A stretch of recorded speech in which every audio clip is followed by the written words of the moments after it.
आज की वीडियो में हम पढ़ने वाले हैं पॉलिटिकल साइंस, जिसमें हमने भारतीय संविधान की एक सीरीज स्टार्ट की थी। भारतीय संविधान की सीरीज में आज हम पहुंच चुके हैं भाग 3 पर, और भाग 3 में है मौलिक अधिकार।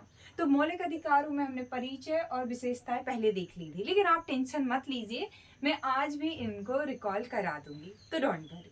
यहाँ से भी अगर आप देखना स्टार्ट कर रहे हैं तो आपको वीडियो समझ में आएगा, बट इस वीडियो के बाद में आपको वो वीडियो देखना पड़ेगा, क्योंकि आर्टिकल 12, 13, 14, 15 और 16 को, 17 को, 18 को मैंने बहुत इन डेप्थ में वहाँ पे समझा है, और वो मैं यहाँ पे नहीं समझाऊंगी। तो परिचय में यही कि भाग मौलिक अधिकार हैं जो भाग 3 में रखे गए हैं, और आर्टिकल 12 से लेकर 35 में रखे गए हैं। जो मेन आर्टिकल है वो 7 हैं, 7 के मूल संविधान के टाइम पे अभी 6 हैं। और ये संविधान मूल क्यों है? क्योंकि सुप्रीम कोर्ट इनकी गारंटी लेता है, अगर इनका हनन होता है, उल्लंघन होता है, तो हम सीधा सुप्रीम कोर्ट जा सकते हैं। अब ये जो मौलिक अधिकार हैं वो हमने कहाँ से लिए हैं? तो मौलिक अधिकार हमने जो स्रोत है वो यूएसए है। और एक क्वेश्चन जो बार बार आएगा कि ये 6 जो मौलिक अधिकार हैं वो कौन कौन से हैं? तो स्वतंत्रता का अधिकार, वो समानता का अधिकार सबसे पहले पढ़ेंगे, स्वतंत्रता का अधिकार, फिर उसके बाद में शोषण के विरुद्ध अधिकार, धार्मिक स्वतंत्रता का अधिकार, अल्पसंख्यकों के लिए मतलब जो धर्म एवं शिक्षा एवं संस्कृति का अधिकार है वो, और संवैधानिक उपचारों का अधिकार। तो हल्का परिचय हो गया, विशेषताएं बता चुके थे। अब हम बात कर लेते हैं अनुच्छेद हैं, ठीक है। चलो, तो हमने पहले बात कर ली थी इससे पहले की वीडियो में समानता के अधिकार की बहुत डिटेल। अब हमें आज देखना है स्वतंत्रता का अधिकार। स्वतंत्रता का अधिकार, और अगर हो सके तो पेन कॉपी लेके और ये नोट करते जाइएगा, क्योंकि ये फॉर्मेटिंग नहीं होती है तो दिमाग में चीज़ें फॉर्मेट में नहीं रहती हैं, तो वो याद करने में आपको दिक्कत आता है। तो वो प्रॉब्लम मैंने सॉल्व की हुई है, बट इसको एक्सप्लेन मैं ये पूरा चैप्टर समझाने के बाद करूँगी कि कैसे यूजफुल है। तो आर्टिकल 19 से स्टार्ट करते हैं। आर्टिकल 19 क्या कहता है? वाक एवं व्यक्ति की स्वतंत्रता, ठीक है। अब वाक एवं अभिव्यक्ति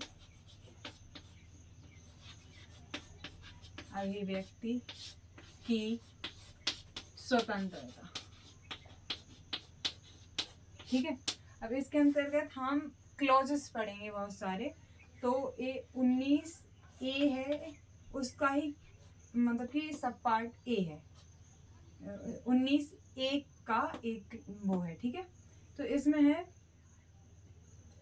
विचार एवं अभिव्यक्ति की स्वतंत्रता, विचार एवं अभिव्यक्ति की स्वतंत्रता, ठीक है।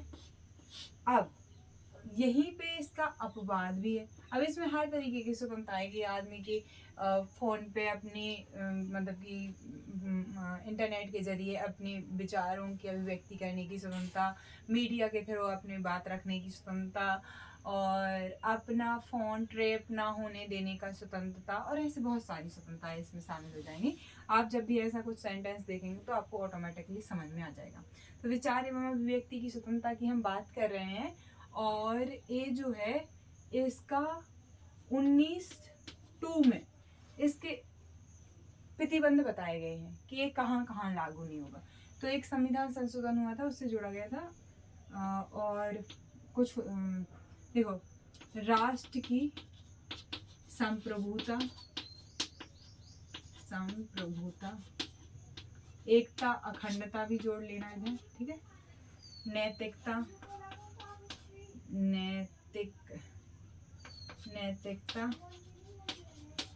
सार्वजनिक व्यवस्था,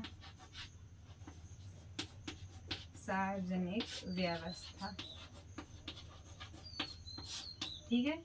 न्यायालय की अवमानना। अब देखो, इसको अच्छे से समझो। आप ये नहीं कह सकते हो कि मतलब कि कुछ भी बोल रहे हो, अगर वो अनैतिक है बहुत ज़्यादा, तो आप इसको ये नहीं कह सकते नहीं, तो ये तो मेरे विचार और अभिव्यक्ति की स्वतंत्रता है। आपके पास स्वतंत्रता है, लेकिन इन दायरों में रहते हुए आप। और एक और, विदेशी विदेशों से संबंध, ठीक है। अगर आप ऐसा कुछ बोल रहे हो जिससे दूसरे देश से संबंध भारत सरकार के खराब हो सकते हैं, तो आपके विचार और अभिव्यक्ति पर युक्ति युक्त उपबंध मतलब प्रतिबंध लगाया जाता है। तो हमें आलोचनाएं पढ़नी है तब, और आलोचनाएं में हम देखेंगे कि इनपे कितने सारे प्रतिबंध हैं, एक आलोचना हम कर सकते हैं। ठीक है, अब 19(2) जो है, 19(1) का ही बी जो है वो है संघ या सम्मेलन करने का अधिकार। लेकिन यहाँ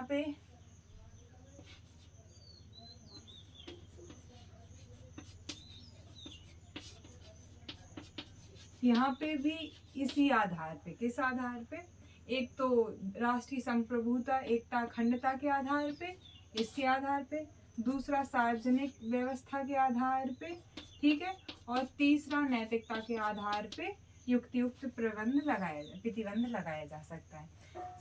और यहाँ पे ये भी ध्यान देने की बात है कि आप मिल सकते हो, बैठ सकते हो, बट बिना हथियारों के, ठीक है। और 19(1) में जो है वो है सहकारी समिति या समिति बनाने का अधिकार।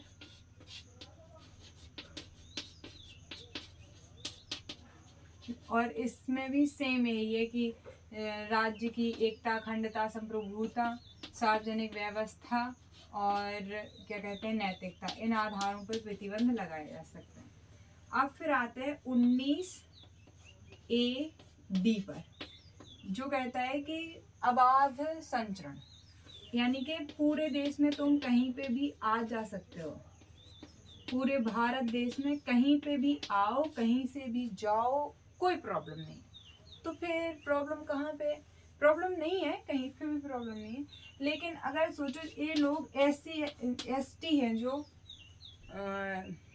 शेड्यूल्ड ट्राइब्स, जैसे अंडमान में अंडमानी हो गई, या से मतलब कि अरुणाचल प्रदेश की जनजातियाँ हो गई, इनका एक अलग रहन सहन है, एक अलग इनकी वो है, और इनका उनका फोटो क्लिक करना या किसी भी तरीके से हार्म कर सकता है, तो ST के क्षेत्र में नहीं जा सकते हैं। और जो सार्वजनिक व्यवस्था है उसके आधार पे भी ये सब जगह नहीं जा सकते। या कोई बीमार है, जैसे किसी को HIV एड्स वगैरह है, तो वो भी ऐसा इसमें आ जाएगा। फिर आर्टिकल 19(1)(e) जो है, इसमें रखा गया था, इसमें रखा नहीं गया था, अभी भी रखा गया है, ठीक है। कहीं भी निवास करने का अधिकार, ठीक है। जैसे कहीं हम घूमने गए और हम चाहें उधर ही रहें, क्योंकि अमेरिका और दूसरे राज्यों में क्या है कि उस राज्य का भी उन्हें नागरिकता चाहिए, तो वो उधर परमानेंट नहीं बस सकते। लेकिन हमारे यहाँ तो एकल नागरिकता है। तो अगर हम जैसे कि महाराष्ट्र से हैं, लेकिन अगर हमारा मन कर रहा है उत्तराखंड जाने का, तो हम उत्तराखंड में बस भी जा सकते हैं। कितने लोग हैं जिनको पहाड़ी इलाके पसंद होते हैं, तो वो हिमाचल प्रदेश या उत्तराखंड या कहीं ऐसी जगह पे चले जाते हैं जहाँ पे पहाड़ी इलाका हो। तो निवास का अधिकार कहीं पे भी, ठीक है। अब यहाँ पे भी सेम चीज़ है कि आप जाके और मेघालय में नहीं बस सकते हो, क्योंकि वो एक ऐसा एरिया है जहाँ पे जनजातियाँ ज़्यादा हैं, तो इस वजह से। फिर 19(1)(f) जो है ये अबॉलिश कर दिया गया है, संपत्ति का अधिकार सेम है इसमें, ठीक है, तो इस वजह से नहीं लिखा। संपत्ति का अधिकार, और ये मैं पहले ही बता चुकी हूँ कि ये क्या हो गया है, अबॉलिश यानी कि निरस्त। तो कब हुआ था? 44वें संविधान संशोधन अधिनियम 1978। 19 का जो लास्ट है, ये देखो यहाँ पे 19(2) था, ये 19, हाँ ये जो है 19(3) था जो इसके प्रतिबंध थे, ये 19(4) था, ये 19(5) था, ये 19(6) था, और ये तो कुछ है नहीं, ये 19(7) होगा, अभी आएंगे इसको लिखेंगे। अब व्यापार करने की स्वतंत्रता, मतलब आप कोई भी पेशा कर सकते हो, व्यापार या मतलब कि रोजगार करने की स्वतंत्रता। अब इसमें क्या याद रखना है? इसमें याद रखना है कि आप कुछ भी काम कर सकते हो, लेकिन प्रतिबंध किस आधार पे? सोचो मैं आज जाऊं और कहूं कि मैं तो डॉक्टर हूँ, मुझसे इलाज करा लो, क्या कोई कराने आएगा, और आएगा भी तो क्या वो मेरी क्वालिफिकेशंस नहीं देखेगा? तो जो तकनीकी योग्यता चाहिए होती हैं वो, या राज्य कहे कि इस पर्टिकुलर चीज़ को हम करेंगे, बाकी तुम लोग कर लेना, हम कुछ नहीं कहेंगे, या मतलब कि ये जो चीज़ें हैं इनके आधार पर प्रतिबंध लगाया जा सकता है। तो समझ में आया? वैसे थोड़ा खिचड़ी तो पक गई है बट समझ में आ गया होगा वैसे, है ना? चलो 5-6 बार रिवाइज करा देती हूँ। स्वतंत्रता का अधिकार 19 से लेके 22वें आर्टिकल तक है, ठीक है? तो 19 से लेके 22 तक में है, और हमने 19 सबसे पहले उठाया। 19 में है वाक यानी बोलने एवं अभिव्यक्ति की स्वतंत्रता। अब इसको और डिफाइन करेंगे कि क्या कैसा है इसमें। तो 19 एक का जो 19 क्लॉज 1 का जो ए पार्ट था, इसमें था कि विचार एवं अभिव्यक्ति की स्वतंत्रता। इसमें मीडिया की स्वतंत्रता भी आ जाती है, पर्सनल स्वतंत्रता भी आ जाती है, ये सब स्वतंत्रताएं आ जाती हैं, ठीक है? और इस पे प्रतिबंध था कि राष्ट्र की संप्रभुता, विदेशों से संबंध हो गए, नैतिकता हो गई, सार्वजनिक व्यवस्था हो गई, या फिर मतलब न्यायालय की अवमानना हो गई, इन सब भी आधारों पे क्या कर सकते हैं, इन सभी आधारों पर प्रतिबंध लगा सकते हैं किसी के भी विचारों पर या मीडिया हाउस पे भी, ठीक है? अब दूसरा है कि संघ या सम्मेलन बनाने की स्वतंत्रता, लेकिन ये हथियारों के बिना की बात चल रही है, और इस पे भी प्रतिबंध है कि राष्ट्र की संप्रभुता एकता के मतलब कि उसमें ध्यान में रखते हुए ये करना है। दूसरा क्या है कि सार्वजनिक व्यवस्था को देखते हुए करना है, और तीसरा कि नैतिकता के आधार पे। तो इन तीनों आधारों पर प्रतिबंध लगाए जा सकते हैं। फिर 19 का जो क्लॉज आगे था उसमें था समिति बनाने का अधिकार। फिर 19 एक के डी में था अबाध संचरण, कहीं भी आओ जाओ। 19 ई में था निवास करने का अधिकार। एफ में था संपत्ति का अधिकार, और एफ के बाद जी लिखा है, ठीक है? तो इसमें था व्यापार करने का अधिकार। इन सबके हमने प्रतिबंध भी देख लिए थे। आई होप कि समझ में आया होगा। मैं इसको रफ कर देती, मतलब फिर वो साफ कर देती हूँ। फिर हम आर्टिकल देखेंगे 20, जो काफी इम्पोर्टेंट है।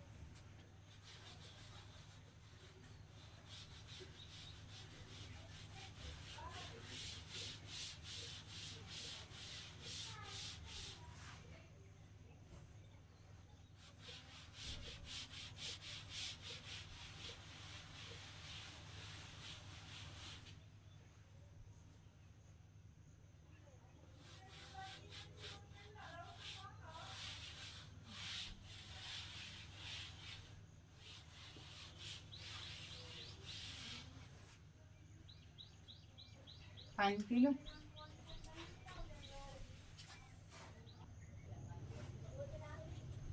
हाँ, तो हम कहाँ थे? हम थे इधर ही, ठीक है? तो हम पॉलिटिकल साइंस का वो आर्टिकल 19 पढ़ चुके हैं। आर्टिकल 19 के बाद में आर्टिकल 20 जो कि कहता है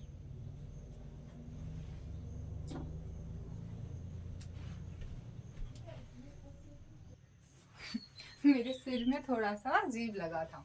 तो अब हमें आर्टिकल 20 को पढ़ना है, और आर्टिकल 20 में क्या है?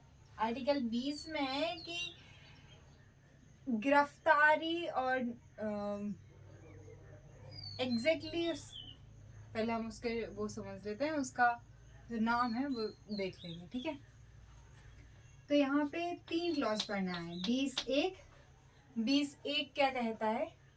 20(1) कहता है कि जो भी सजा मिलेगी वो वर्तमान कानून से मिलेगी, यानी कि वर्तमान कानून के अनुसार कोई भी काम है और वो अपराध हुआ, तो अगर वर्तमान में उसको अपराध माना जाता है तो ही वो सजा दी जाएगी। वर्तमान कानून के तहत सजा मिलेगी।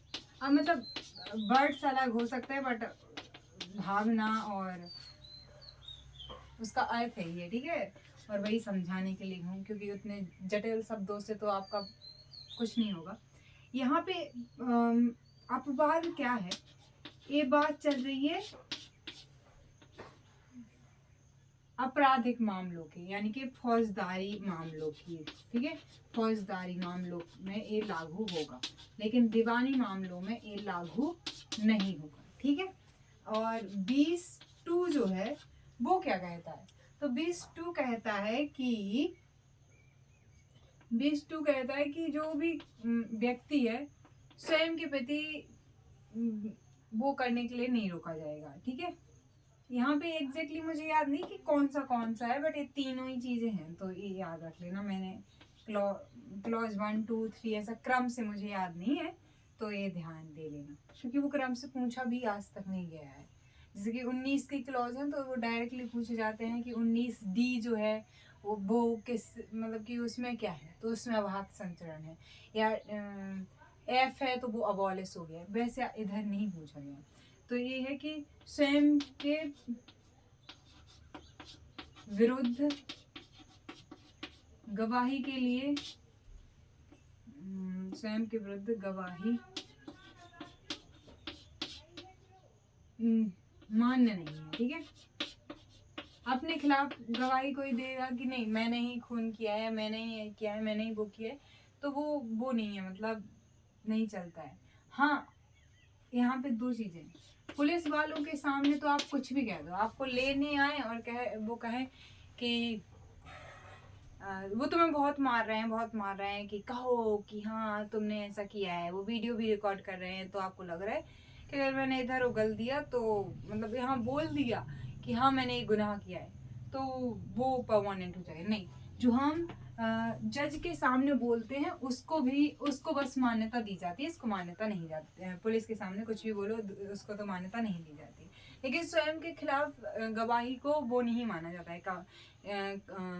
मतलब कि आप सोचो ना, अपने लिए तो इंसान कुछ भी कह लेगा, लेकिन यहाँ पे भी अपवाद के रूप में ध्यान रखना है, ये बात चल रही है उसके मुंह के द्वारा क्या वो बोल रहा है, लेकिन कहीं उसके फिंगरप्रिंट्स मिल गए, या उसकी किसी CCTV फुटेज में दिख गया, या कॉल रिकॉर्डिंग मिल गई जिसमें उसने कहा कि हाँ मैंने मारा है, या मतलब कि ऐसा सब कुछ पता चल जाता है कि मारा है या चोरी की है, डकैती की है, कुछ भी है, तो कहा जाएगा कि हाँ किया है उसने।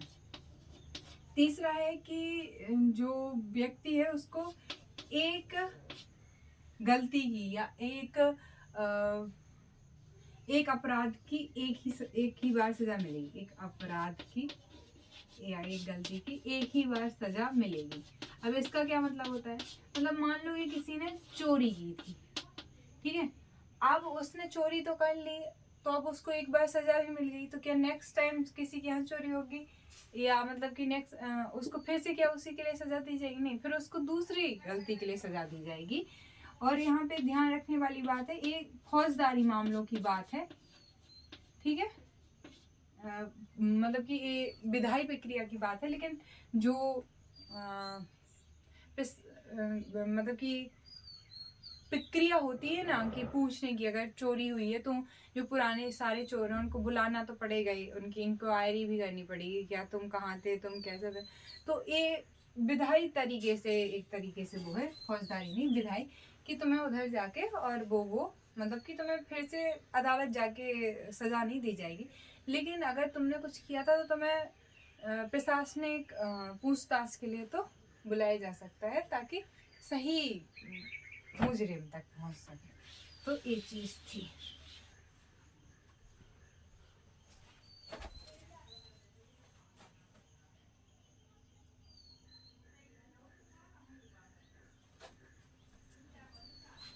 अच्छा, इसका नाम नहीं बताया अभी, अपराधों के संबंध में दो सिद्धि से संरक्षण। अब यहाँ पे एक बात याद रखना, अब मैंने इतने टाइम में बताया ना, ये भूलेगा नहीं कभी, हाँ ऐसे ही होता है।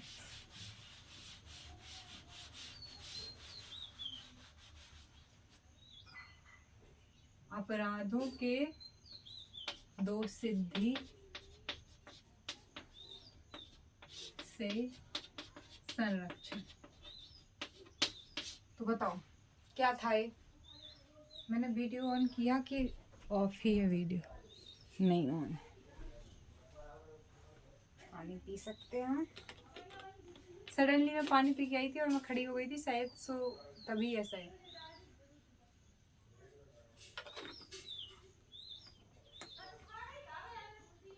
चलो तो अब हम अगले उस पे चलते हैं। बैकग्राउंड की नॉइस को थोड़ा इग्नोर करना, क्योंकि है तो है, अब क्या कर सकते हैं, पढ़ाना बंद थोड़ी कर सकते हैं। मैंने कहा है कि पढ़ाऊंगी तो मैं पढ़ाऊंगी। आर्टिकल 21, आर्टिकल 21 क्या कहता है? प्राण एवं दैहिक स्वतंत्रता।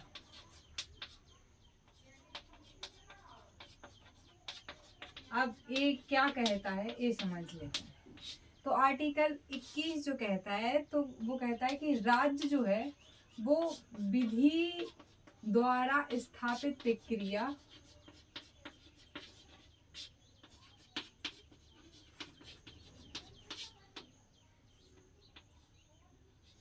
के अलावा किसी भी तरीके से विधि द्वारा स्थापित प्रक्रिया के तहत ही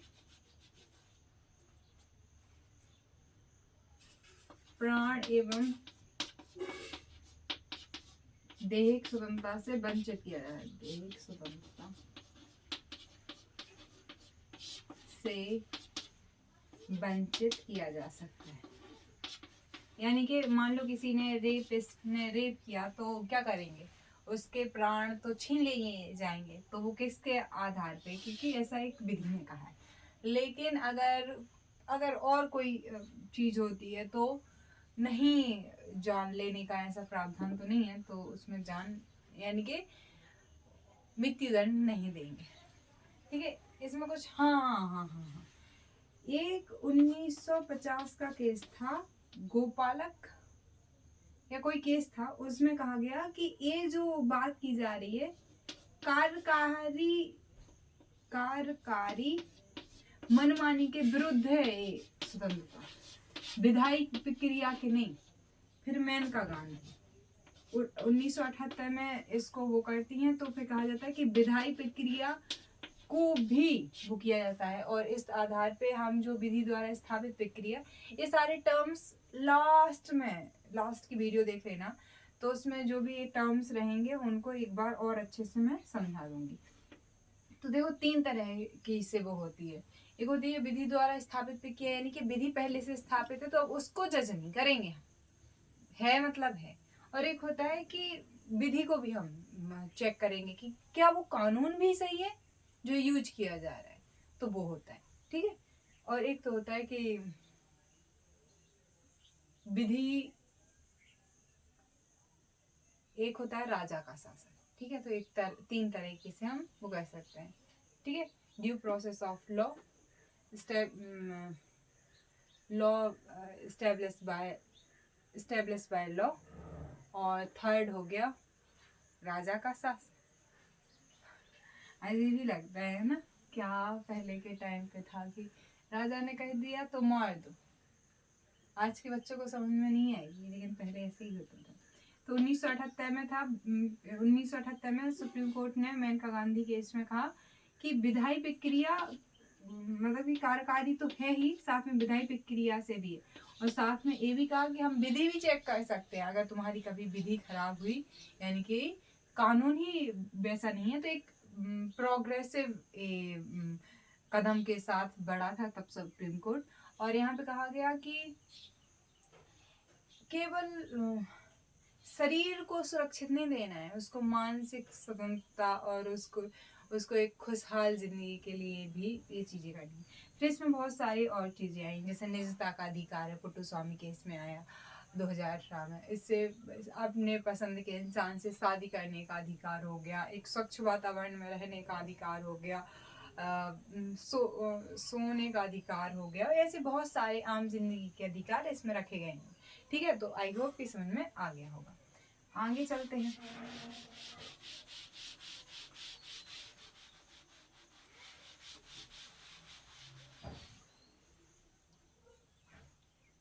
आर्टिकल 22, आर्टिकल 22 जो है वो गिरफ्तारी के संबंध में जो निरोध है उसके बारे में बताता है। तो यहाँ क्लॉज वाइज चलेंगे। तो अगर आपकी गिरफ्तारी होती है तो उसका कारण जो है वो बताना पड़ेगा। जो भी आपको गिरफ्तार कर रहा है तो गिरफ्तारी का कारण बताना पड़ेगा। और आपको अधिकार है अपने पसंद के वकील को चुनने की, यानी कि विधायी परामर्श की, तो वकील को चुनने की। ये यहाँ पे क्लॉज 1 में है। फिर 22 के क्लॉज 2 में जो है वो है कि 24 घंटे के अंदर आपको डिस्ट्रिक्ट जज के सामने क्या होना पड़ेगा, पेश होना पड़ेगा। ठीक है, तो ये हो गया। तीसरा जो है वो है कि जो ये चीज है ये किस पे लागू नहीं होंगी, तो ये नहीं होंगी विदेशी शत्रु पे, और किस पे नहीं होंगी, जो निवारक निरोध के थ्रू है, जिसने गुनाह किया नहीं है लेकिन इन फ्यूचर वो कर सकता है। तो ऐसे व्यक्ति से रक्षा के लिए ऐसा किया जाता है। तो फिर आगे हम निवारक निरोध के बारे में और पढ़ेंगे। निवारक निरोध, ठीक है। आर्टिकल मतलब कि इसी में क्लॉज 4 जो है वो है कि अगर निवारक निरोध के थ्रू किसी को रखा जाता है तो 3 महीने अधिकतम रखा जाएगा, बिना मतलब कि एक 3 सदस्य की मतलब कि कोर्ट के 3 सदस्यों की एक सलाहकार बोर्ड के आगे बढ़ाए बिना कितने महीने तक बनाए जा सकते हैं, 3 महीने तक उनको रखा जा सकता है। लेकिन उस व्यक्ति को भी क्या है, अधिकार है कि क्यों उसको निवारक निरोध में रखा गया है, उसका रीजन जानने का, और मतलब कि विधायी परामर्श यानी वकील या आवेदन करने का। ठीक है। फिर जो है कि अगर ऐसा मामला हुआ कि जहाँ पे तथ्य बताने या मीडिया को या उस व्यक्ति को सही नहीं है प्रशासनिक कारणों से या किसी भी कारण से, तो जो प्रशासनिक अधिकारी है वो नहीं बताएंगे, तो तथ्य छुपा भी सकते हैं कि नहीं बताना है तुम्हें।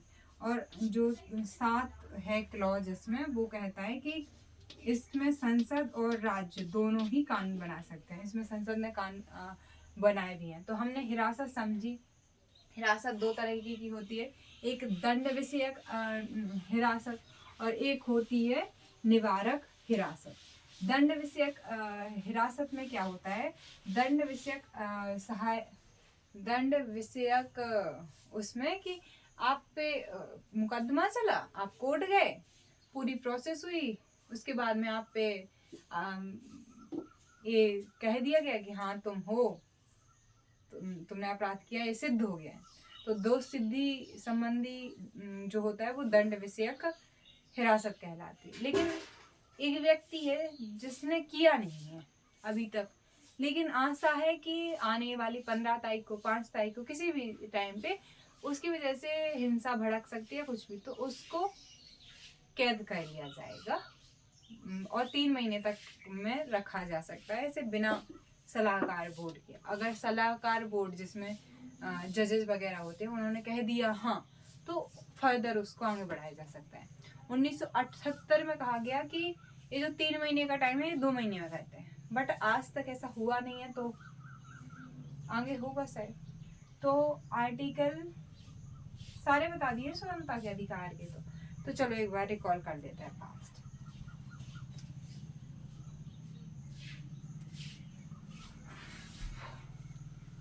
ठीक है,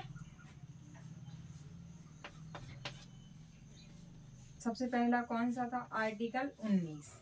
याद करो, वाक एवं अभिव्यक्ति की स्वतंत्रता, वाक एवं अभिव्यक्ति की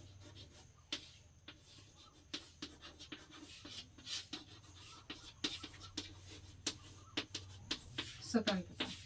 दूसरा 20 में जो था वो था अपराध की दोष सिद्धि से संरक्षण।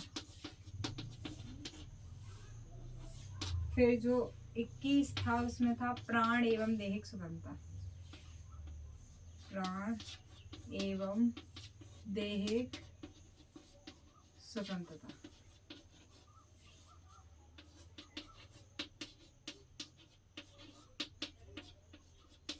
फिर 22 में था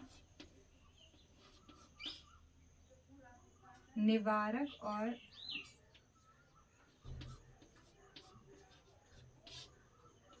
एवं हिरासत से संरक्षण। ठीक है, तो अभी नेक्स्ट वीडियो में हम इसके आगे के वो पढ़ेंगे, अनुच्छेद वगैरह पढ़ लेंगे, क्योंकि ये सब कुछ हो गया है। याद करते हैं फिर से, चलो जल्दी से एक बार फास्ट रिकॉल कराते हैं।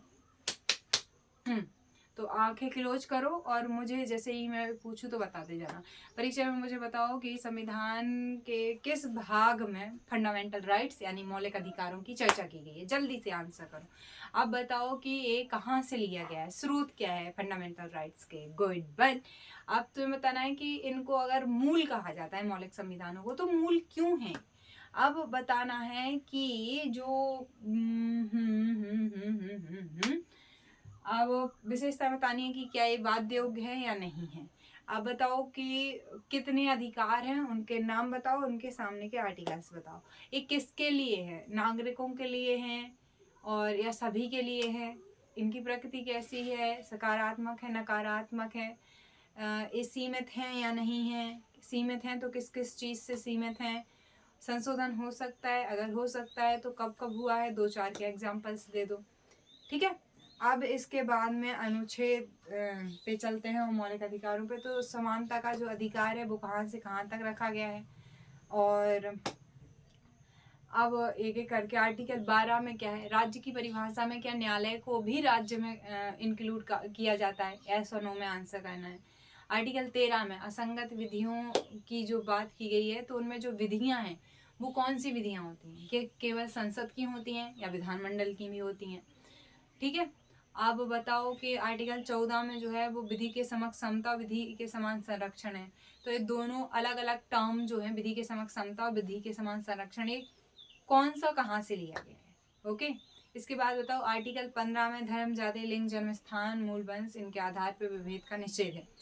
तो जो है ये किसके लिए है, ये राज्य के लिए। फिर दूसरा जो है नागरिकों के लिए है, तो वो क्या है कि नागरिक कहाँ पे भेदभाव नहीं कर सकते हैं, इन्हीं आधारों पे। फिर ये बताना है कि EWS और अन्य प्रतिबंध जो मैंने बताए थे। आर्टिकल 16, 17, 18 ऐसे ही 19, 20, 21 सब बताते जाना। अभी मैं सारे सवाल तो इधर पे नहीं कर सकती हूँ, बट लूँगी मैं ऐसे जहाँ पे मैं पूछ रही हूँ और एक्टिव रिकॉर्ड हो रहा है। अगर अच्छा लगा है कि मैंने लास्ट में जैसे क्वेश्चन पूछे और आंसर आते गए हैं, देन वेल एंड गुड, हम इसको कंटिन्यू करेंगे।